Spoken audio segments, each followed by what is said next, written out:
Olá, queridos, a graça e a paz de Cristo Jesus. Nós estamos aqui fazendo esse vídeo para compartilhar mais uma mensagem da série de mensagens Mulheres da Bíblia. Nós temos feito esta série aqui na igreja já tem algum tempo e nosso intuito é navegar pela Bíblia e pegando textos de personagens mulheres e trazendo algumas aplicações para a nossa vida. Pela misericórdia de Deus, já conseguimos caminhar até aqui em 8 personagens e nesse momento chegamos à nossa 9ª mensagem desta série Mulheres da Bíblia, sendo que nessa mensagem nós vamos fazer algo diferente, nós vamos analisar 2 personagens. Até aqui, nessas 8 mensagens, nós analisamos uma personagem por vez e hoje nós vamos analisar e aprender um pouco com a vida de 2 mulheres, que são Noemi e Ruth. Nós vamos falar delas juntas porque fica praticamente impossível separá-las. O livro de Ruth, que tem apenas 4 capítulos, ele narra essa história, essa relação bonita e de amor entre sogra e nora. Hoje em dia não é tão comum, né? Nós vemos uma relação de amor entre nora e sogra, entre genro e sogra, mas o livro de Ruth, ele narra um amor muito sincero, muito puro, de Ruth para com a sua sogra Noemi. Eu não vou ler o texto porque eu precisaria ler os 4 capítulos e ficaria muito longo, então fica aqui a minha palavra para que você leia o livro de Ruth. Ele é um livro muito curto, apenas 4 capítulos com uma linda história. Mas nesse momento eu vou fazer uma introdução ao livro, para que após a introdução a gente possa fazer algumas aplicações para a nossa vida. Queridos, o livro de Ruth, ele começa narrando a história de uma família, cujo chefe dessa família se chama Elimeleque, que é casado com Noemi, e eles possuem 2 filhos que se chamam Malom e Quilion. Eles moravam em Belém, e na época que eles moravam, era a época que ainda não existiam reis sobre o povo de Israel. Era a época que a Bíblia chama a época dos juízes. E nessa época dos juízes, nessa época de Elimeleque e Noemi, houve uma grande fome onde eles moravam. Eles moravam em Belém e Elimeleque começou a se ver nessa dificuldade muito grande, que era uma época de fome, uma época onde não se tinha o que plantar, não se tinha o que colher. E ele começou a ficar desesperado porque viu que a sua família estava vivendo essa crise e com todas essas dificuldades, e ele precisa tomar uma decisão. Eu não sei se ele consegue sequer ter tempo para analisar essa decisão. Provavelmente não, provavelmente uma decisão que ele tivesse que ter tomado em função da necessidade. Mas ele toma uma decisão, e a decisão é sair de onde ele morava e ir para uma terra longe, né, com a sua família. Assim ele faz. Ele vai para uma terra de pagãos, que é a terra de Moabe. É uma terra onde moravam pessoas que não serviam ao Deus que ele servia. E lá, na tentativa de fugir da fome, ele inicia aí uma busca por sobrevivência. Só que conforme nós vamos lendo o texto bíblico, a gente percebe que coisas ruins começam a acontecer nessa casa, nessa família. Eu não sei qual foi a causa da morte, mas Elimeleque morre. E Noemi, imagina agora, havia saído de casa, da sua terra, porque ali havia fome, foi para uma nova terra em busca de uma nova vida, e ali fica viúva, seu marido morre. Diz a Bíblia que os seus 2 filhos se casam, que é Malom e Quilion. Uma dessas mulheres com o qual seu filho se casa é Ruth. Mas vai dizendo a Bíblia também que pouco tempo depois, os seus filhos, ou seja, os filhos de Noemi também morrem. E aí rapidamente eu te convido a pensar como que ficou essa mulher. Saiu da sua terra para uma terra de estrangeiros, uma terra de pessoas pagãs, perde seu marido, fica viúva e em seguida perde seus 2 filhos. Quando isso acontece, me perdoem a expressão, Noemi fica destruída emocionalmente. e ela decide voltar para sua terra. Eu imagino que naquele momento que ela decide voltar para Belém, seja aquele momento que ela estivesse pensando, talvez até falando: estou voltando para o lugar de onde eu nunca deveria ter saído. Com certeza, queridos, deve ter batido em Noemi um sentimento de arrependimento por talvez ter saído de onde estava e ter vindo para uma nova terra e ter passado tantos sofrimentos como ela passou. E é aí, nesse momento de profunda tristeza na vida de Noemi, que entra Ruth, sua nora, que ao perder seu esposo poderia voltar para a casa dos seus parentes, reiniciar sua vida. Mas Ruth é muito determinada em uma coisa, e ela chega para Noemi e fala: eu vou continuar com você. Noemi insiste para que ela vá para a casa dos seus parentes, reinicie sua vida. Noemi fala com ela: olha, eu não tenho mais filhos. Ainda que Deus me abençoasse, eu viesse ter um filho, você esperaria ele ficar adulto para se casar? Não tem perspectivas de vida para você comigo. Vai para a casa dos seus parentes e reinicia a sua vida. Mas Ruth não abre mão dessa decisão. E Ruth fala: não, eu vou com você. Eu vou largar meus parentes, eu vou com você. Eu deixo minha terra, eu vou com você. Ruth usa as expressões: aonde você for, eu vou. O seu povo será o meu povo, o seu Deus será o meu Deus. E ali, queridos, por amor, um amor sem interesses. Ruth não tinha como ter nenhum interesse em relação a Noemi, mas Ruth permanece com ela. E as duas saem da terra de Moabe e vão de volta para Belém, a terra de onde Noemi havia saído lá atrás com seu marido. E aí, quando chega lá em Belém de volta, a gente vê o agir de Deus na vida de Noemi, na vida de Ruth. Ruth conhece Boaz. Boaz é um homem lá da terra de Belém, parente de Noemi. E Boaz, ele se encanta por Ruth, assume Ruth como sua esposa e traz Noemi também, assume Noemi também. No mundo antigo, né, tinha essas culturas, a mulher dependia de ter alguém que a amparasse. A mulher que não tivesse um homem para que a amparasse, ela era alguém à margem da sociedade. E lá em Belém, Ruth recebe de volta aquilo que ela fez.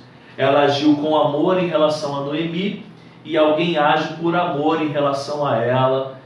E ali recomeça a vida de Noemi, recomeça a vida de Ruth, e Deus as abençoa, e inclusive Ruth se torna ancestral do próprio Senhor Jesus Cristo. Ela entra na genealogia do Senhor Jesus Cristo, e a gente aprende preciosíssimas lições nesse livro.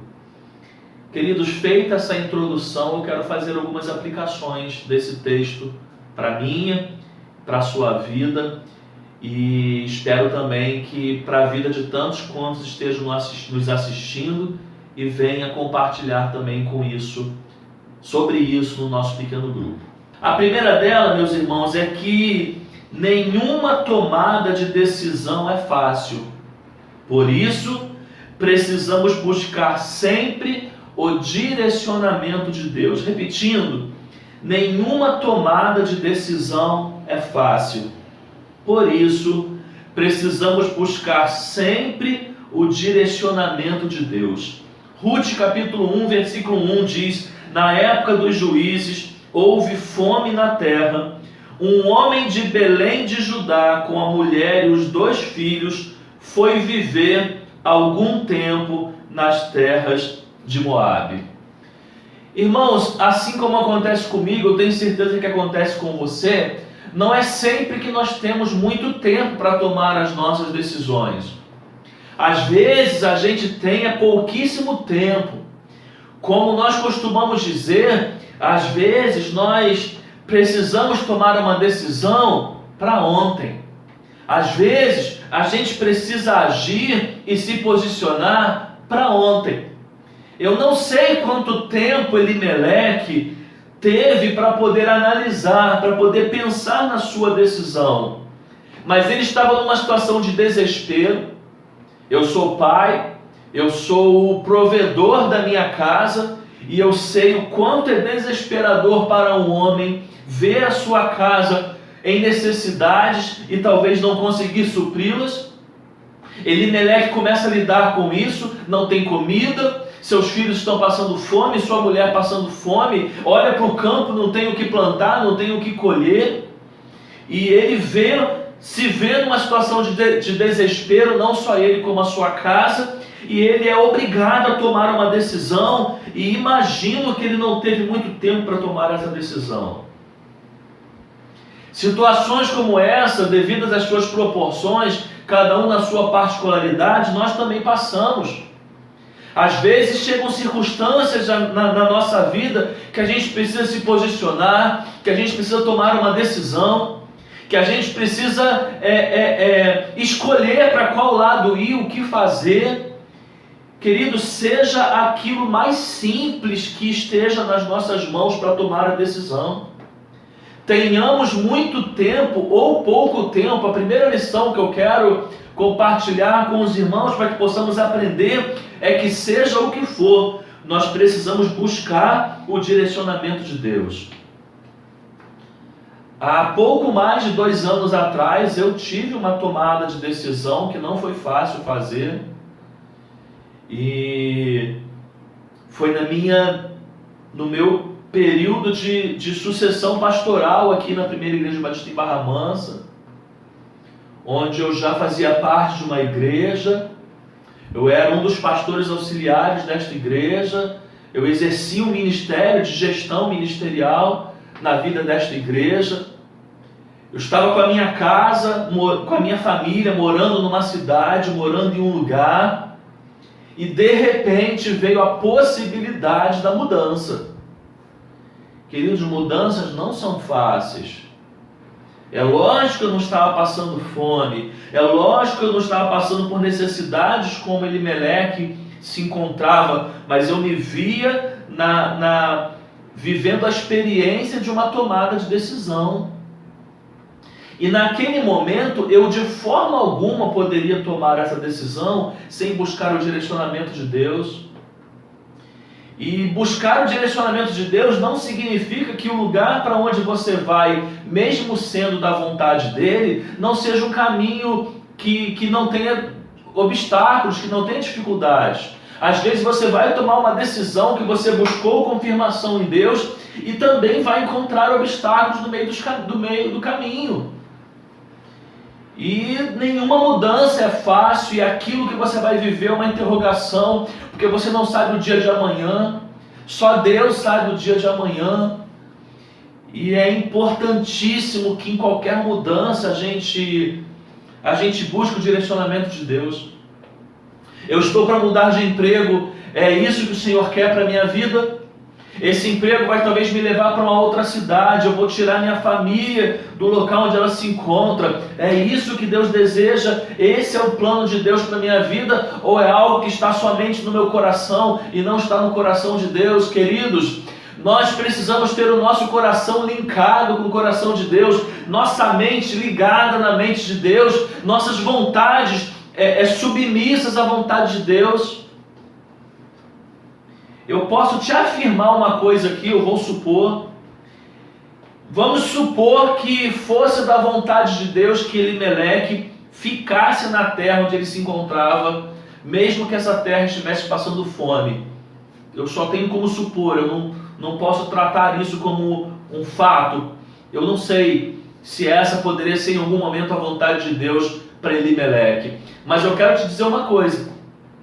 Ainda que pela vontade de Deus a gente tome uma decisão, e essa decisão nos coloque num cenário de crise, meu irmão, minha irmã, é muito melhor estar em um cenário de crise, debaixo da vontade de Deus, do que em outro caminho, que não seja o caminho que Deus queira para nós.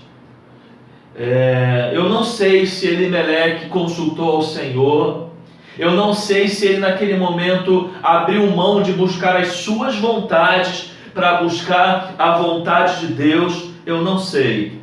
O fato é que ele saiu com a sua família, ele foi para um lugar, porque ele estava passando uma dificuldade no lugar onde ele estava, e infelizmente o caminho que ele escolheu não trouxe muitas alegrias para sua família. A segunda lição que eu tiro nesse texto, aprendendo um pouco com a vida de Noemi e de Ruth, é que aconteça o que acontecer, não culpe a Deus pelo seu sofrimento. Repetindo, aconteça o que acontecer, não culpe a Deus pelo seu sofrimento. Ruth capítulo 1, versículo 13, palavras de Noemi, diz assim: para mim é mais amargo do que para vocês, pois a mão do Senhor voltou-se contra mim. Ainda no capítulo 1, versículo 20, Noemi dizendo, mas ela respondeu: não me chamem Noemi, chamem-me Mara, pois o Todo-Poderoso tornou a minha vida muito amarga. Ruth capítulo 1, versículo 21, de mãos cheias eu parti, mas de mãos vazias o Senhor me trouxe de volta. Por que me chamam Noemi? O Senhor colocou-se contra mim. O Todo-Poderoso me trouxe desgraça. Queridos, às vezes nós fazemos como Noemi. Às vezes nós estamos diante de duas opções, de duas escolhas. A gente toma a nossa decisão e ao decorrer dessa caminhada em função da decisão que nós tomamos, da escolha que fizemos, nós nos deparamos com as adversidades, nós nos deparamos com os obstáculos no caminho, nós nos deparamos com os problemas e quando eles acontecem, a gente culpa a Deus. Deus, eu sou teu servo, eu estou aqui no centro da tua vontade, fazendo a tua obra, e tu permite que isso aconteça. E a gente murmura, e a gente reclama, e a gente culpa a Deus. Queridos, Noemi, ela age dessa forma, ela olha para Deus e vê Deus como aquele que estivesse lhe castigando. Eu quero dizer para você, independente daquilo que você tenha vivido, meu irmão, minha irmã, Deus não é seu inimigo, Deus não é seu rival. Deus não é aquele que tem prazer em ver você sofrer, em trazer as situações adversas para a sua vida. Nós precisamos entender que a caminhada da vida é marcada por bons momentos e maus momentos. A caminhada da vida é marcada por dias de risos e por dias de choro. Mas nós não podemos, a despeito das dificuldades, culparmos a Deus.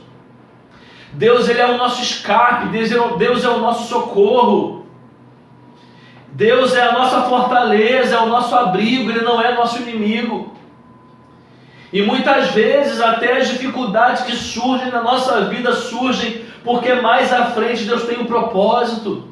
Deus tem algo a fazer na nossa vida. Deus conhece o amanhã e nós não. Então nós precisamos, embora a gente não goste, quem é que gosta de sofrer?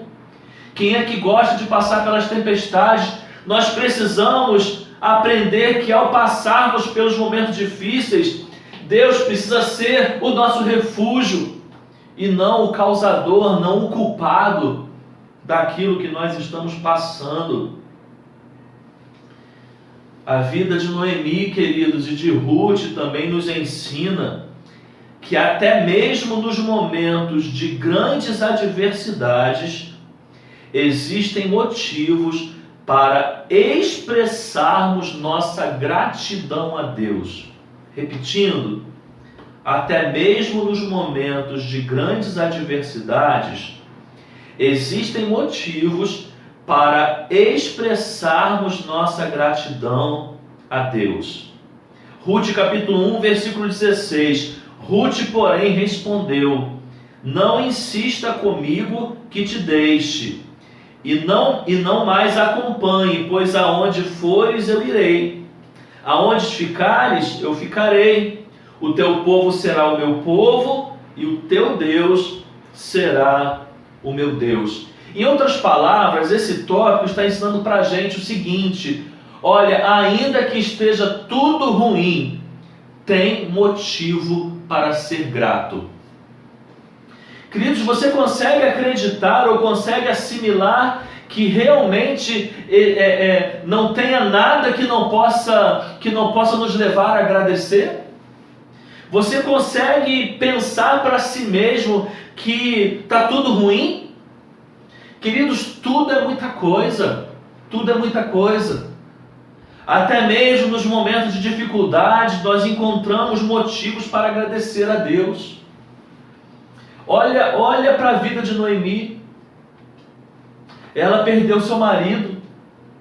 Ela perdeu seus 2 filhos. Ela se viu numa terra estrangeira, sozinha. Ela cogitou em voltar para casa. Ela estava deprimida, emocionalmente destruída e abalada. Mas no meio de toda essa tempestade, tinha alguém que estava demonstrando um amor, um grande amor por ela, um grande afeto por ela, um grande carinho por ela. Isso era um motivo de gratidão.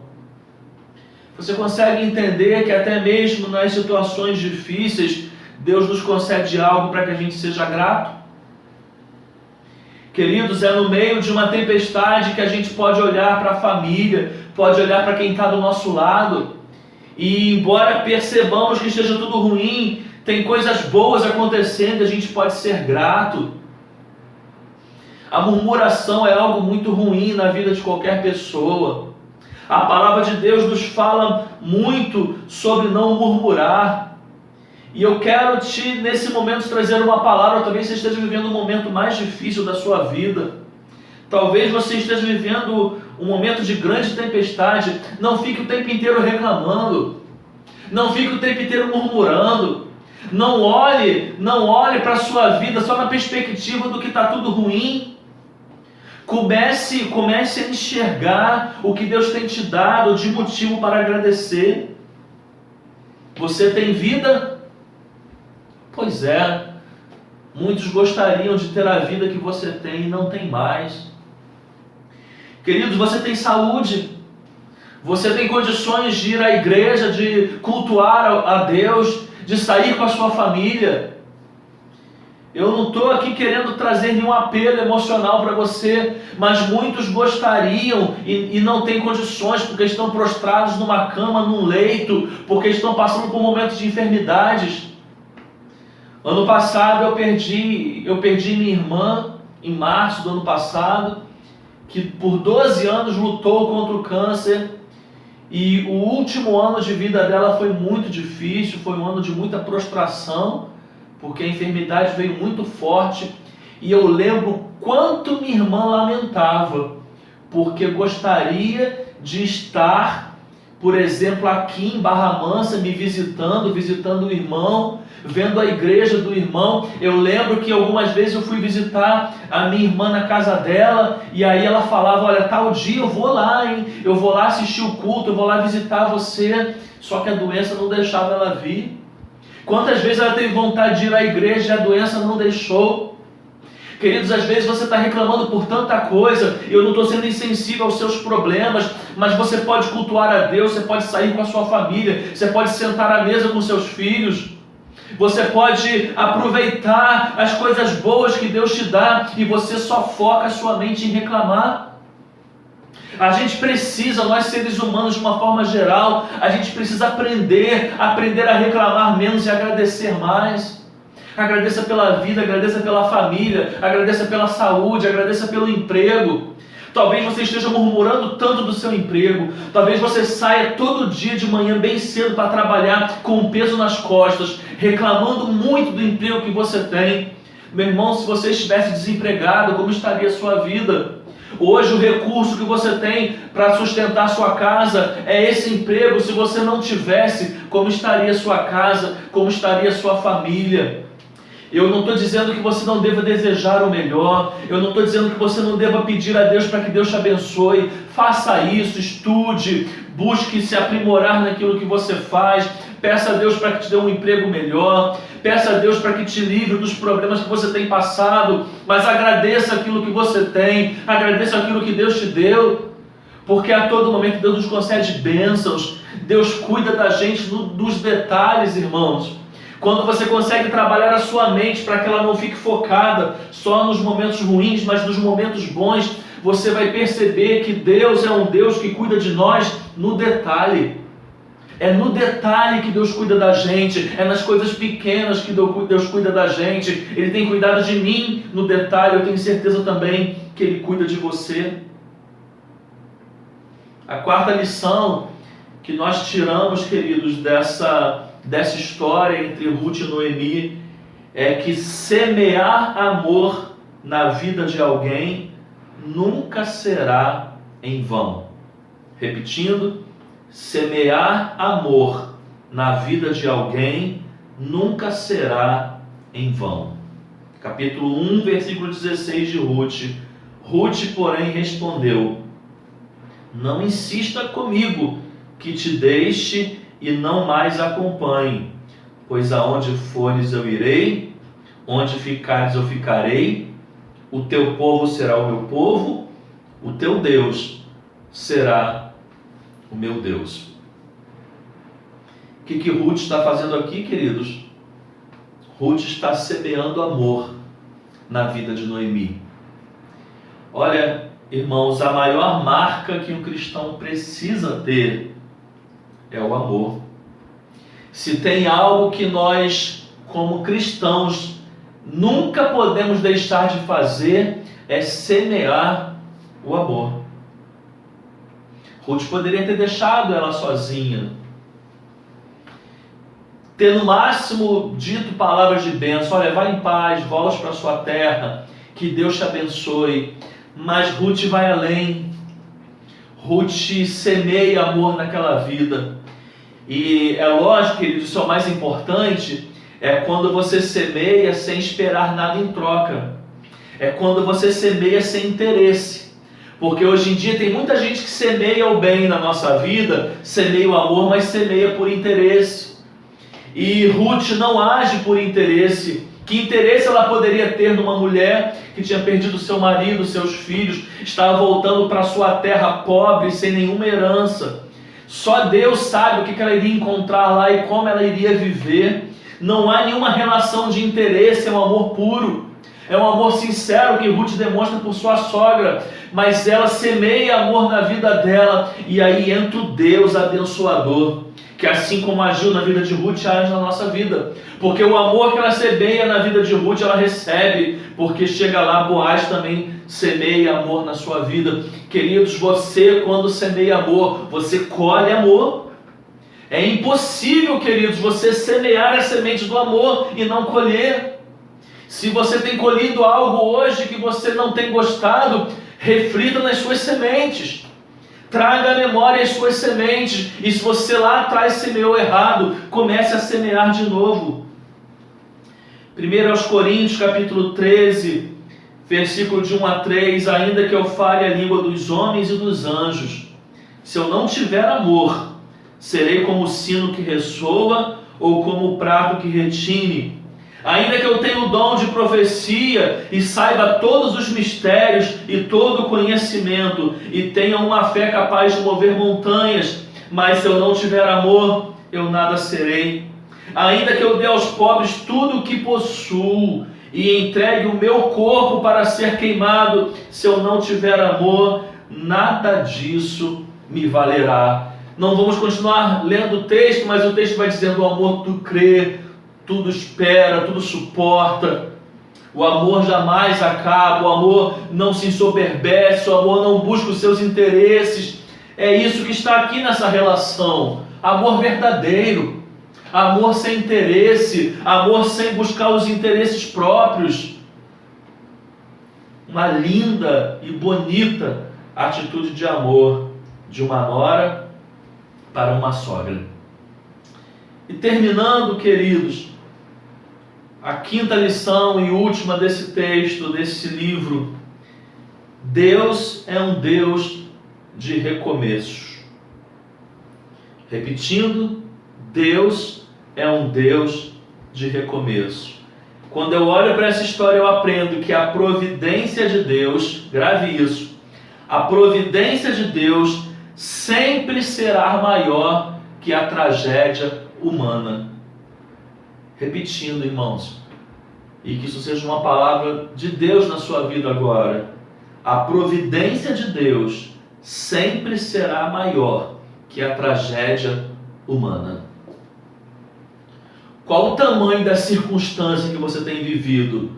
A providência de Deus é maior do que a circunstância que você tem vivido. Qual o tamanho do problema que você tem enfrentado? A graça de Deus é maior do que o problema que você tem enfrentado. Qual o tamanho da sua tempestade? Queridos, a bênção de Deus é maior, Deus é infinitamente maior, e Deus é o Deus que faz o novo na nossa vida, Deus é o Deus que nos concede a oportunidade do recomeço. A vida de Noemi não acaba ali, ela vai no fundo do poço, ela murmura.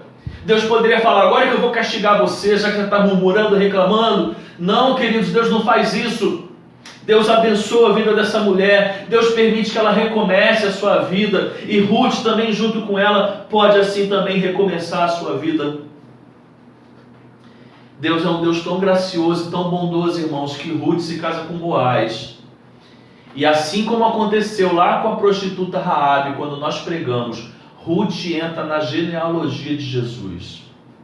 Quando você vai ver os ancestrais de Jesus, quem são os ancestrais de Jesus?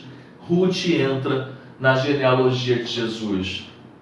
Porque Deus é aquele que faz novo todas as coisas. Domingo passado nós pregamos sobre o tema Deus do recomeço. Utilizamos o personagem Davi, quando ele peca junto com Batseba, o pecado do adultério. E em função desse pecado terríveis, Deus usa o profeta para o adverti-lo, para o exortá-lo, mas ele se quebranta, ele se arrepende e Deus o perdoa e ele pode recomeçar a sua vida, e nem por isso a Bíblia deixa de apresentar esse homem como um homem segundo o coração de Deus. O seu pecado não é maior do que a graça de Deus. As suas falhas não são maiores do que a possibilidade de Deus permitir um recomeço na sua vida. E ainda que você tenha tomado decisões no passado que hoje te trouxeram para caminhos não muito agradáveis, saiba que Deus é o Deus do recomeço e há esperança para você. Você pode recomeçar, você pode fazer de novo, você pode sonhar de novo, você pode ter esperanças novamente e Deus é capaz de realizá-las. Espero que você, líder de pequeno grupo, tenha sido ministrado nesse momento pelo Espírito Santo de Deus e que Ele te use com autoridade e que você possa também ministrar a vida de outros. Pai, muito obrigado por esse momento particular onde pude expor esse texto, essa palavra. Obrigado, Pai, pela aplicação que podemos extrair desse texto. Obrigado porque o Teu Espírito Santo, Pai, está dentro de nós e completa essa palavra no nosso coração. Que o Senhor esteja abençoando cada pequeno grupo, cada lar, que essa próxima semana estará aberto para receber os encontros, que a sua graça esteja derramada sobre cada casa, sobre cada vida. Abençoe aos líderes dos pequenos grupos e a todos que estarão participando. Muito obrigado por tudo. Nós oramos no nome de Jesus. Amém e amém. Queridos, Deus te abençoe e que o Espírito Santo de Deus complete essa palavra no seu coração. A paz de Cristo.